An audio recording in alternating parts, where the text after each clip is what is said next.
Hello అండి, నమస్తే. Welcome back to my channel. ఎలా ఉన్నారంతా? నేను చాలా బాగున్నాను. మీరు కూడా చాలా చాలా బాగుంటారని మనస్ఫూర్తిగా కోరుకుంటున్నాను. ఈ వీడియో ఏంటంటే, ఇక వానల కాలం వచ్చేసింది అంటారా, వచ్చేసినట్లేలేండి. ఇంకా బాగా ఎండలు ఎక్కువ ఉన్నప్పుడే కదా వానలు కూడా పడుతూ ఉంటాయి. సో మా ఇంటి దగ్గర కూడా వర్షం బాగా పడుతుంది. మా ఊళ్ళో పడుతుంది అనమాట వర్షము. మొన్న నైట్ ఒకసారి ఫస్ట్ వర్షం నైట్ నేను షూట్ చేయలేదు, అందుకని డేలో అన్న చేద్దాము, డేలో పడుతుంది కదా ఈరోజు అనేసి ఇట్లా బయటకు వచ్చి కొంచెం షూట్ చేసుకుంటున్నాను. బాగా పడుతుంది వర్షం. పడితే ఎందుకో అది ఏమో ఆ ఫీలింగ్ ఒకలాగా ఉంటుంది, బాగుంటుంది. అయితే మొత్తానికి బాగుంది, ఇక్కడ చాలా బాగుంది. వర్షం పడుతూ ఉంది. ఎందుకో అన్నీ టెన్షన్స్ అన్నీ పోతాయి అనిపిస్తుంది నాకైతే. వర్షం పడుతుంటే మంచిగా నానాలనిపిస్తుంది, ఎంజాయ్ చేయాలనిపిస్తుంది. ఎందుకో బాగుంటుంది.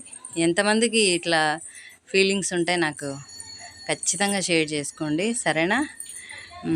ఇంకా నేను పాప ఇద్దరమే ఎంజాయ్ చేస్తున్నాం బాగా బయట నించొని.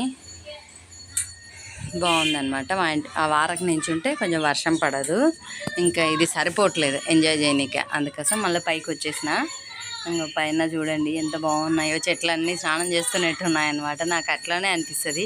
వర్షం వచ్చి పోయిన తర్వాత మొక్కల్ని చూసుకుంటే ఫ్రెష్గా తల స్నానం చేసి వస్తే ఎంత ఫ్రెష్గా ఉంటామో మనం, నాకు కూడా మొక్కల్ని చూస్తే అట్లానే అనిపిస్తుంటుంది అనమాట. బాగా నచ్చుతాయి. ఇంకోటి, వర్షపు నీళ్ళు వచ్చేసి మొక్కలకి చాలా మంచిది కదా.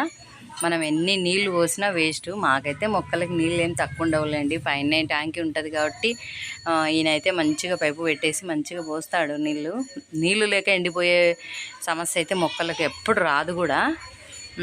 ఏంటంటే ఎండలు ఎక్కువైపోయినాయి కదా బాగా.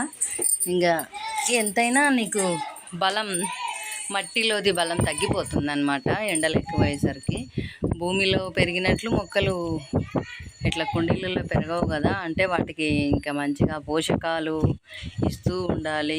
కంపోస్టు అది ఏమంటారు అసలు, నేను వాటిని చెయ్యక వాటి పేర్లు కూడా నాకు గుర్తుండట్లేదు, లేకుంటే చాలా బాగా చెప్పేదాన్ని. జీవామృతం, ఘన జీవామృతం, ద్రవ జీవామృతం అవన్నీ చేసుకొని, అదేంటంటే ఆవు పేడ, ఆవు పంచకము, తర్వాత బెల్లము, ఏదన్నా ఒక పిండి అన్నీ కలిపి కొద్ది రోజులు ఒక 1 వీక్ అట్లా స్టోర్ చేసి మొక్కలకి ఇచ్చేదాన్ని. ఘన జీవామృతం, ద్రవ జీవామృతం. ఇంకా పేడను కూడా, పేడలో ఇంత పిండి, బెల్లము అట్లా అన్నీ కలిపి ముద్దలు చేసి ఎండగట్టి అవి కూడా మొక్కలకి ఇస్తే చాలా బలము. అవి ఇస్తేనే వెంటనే వానపాములు వచ్చేస్తాయి కుండీలలో. ఇంకా బాగా బలం ఉండేది ఇంతకుముందు, నేను చేసుకునేదాన్ని. ఇప్పుడు అస్సలు ఏవి చేయనిక కుదరకుంటుంది. ఏందో ఒకటి కావాలనుకుంటే ఒకటి వదులుకోవాలేమో. మొక్కలను అయితే వదులుకోలేను కదా, మంచిగా కింద ఉంటే ఎప్పటికప్పటికి చూసుకునేదాన్ని. ఇంకా ప్రత్యేకించి వీటి కోసమే పైకి రావాల్సింది వస్తుంది. సో అసలు కుదరట్లేదు గాలికి. చెట్టు చూడండి, మొన్న కూడా ఒకసారి పడిపోయింటే పెట్టినాను కదా, మళ్ళీ ఈరోజు కూడా పడిపోయింది. వర్షం అయితే బాగా వస్తుంది. ఇదండి నా వర్షం వీడియో, మొక్కల వీడియో. ఎలా ఉంది ఏంటి నాకు ఖచ్చితంగా షేర్ చేసుకోండి. నచ్చితే లైక్ చేయండి. కొత్త వాళ్ళు ఎవరైనా చూస్తుంటే సబ్స్క్రైబ్ చేసుకోండి. కామెంట్ కూడా ఖచ్చితంగా చేయండి, ఎట్లా ఉన్నాయి ఏంటి నా మొక్కలు అనేసి.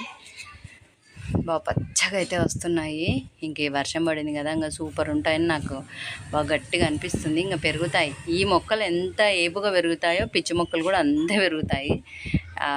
చూడండి అక్కడ ఆగిపోయినాయి కదా తొట్లలో నీళ్ళు, అవన్నీ డ్రై అయిపోతాయిలేండి. అంటే వర్షం అంత బాగా వస్తుందన్నమాట, మొక్కలలో వాటర్ ఆగేంత వర్షం పడుతూ ఉంది. నాకైతే బాగా నచ్చుతుంది వర్షం అయితే. మెయిన్ మొక్కల కోసం ఇంకా హ్యాపీగా ఫీల్ అవుతుంటాను నేను. వర్షం పడుతుంటే అమ్మయ్య ఇంకా నా మొక్కలు బాగా పెరుగుతాయి దేవుడా అని అనుకుంటుంటాను నేను. అంత బాగుంటుంది. నీళ్ళు పోసేది ఉండదు, నీళ్ళు మనం ఎన్ని పోసినా వర్షం నీళ్ళు వచ్చినట్లు మొక్కలకి బలం ఉండదు. అందుకని ఇంకా హ్యాపీగా ఉంటుంది అనమాట. నాకు మంచిగా పెరుగుతాయి మొక్కలు కూడా, అందుకు నాకు చాలా హ్యాపీ. మొక్కలకు అమ్మ పాలు, డబ్బా పాలు తేడా ఎంతనో అంత ఉంటాయి. ఇదండి. థ్యాంక్ యూ అండి, థ్యాంక్ యూ ఫర్ వాచింగ్.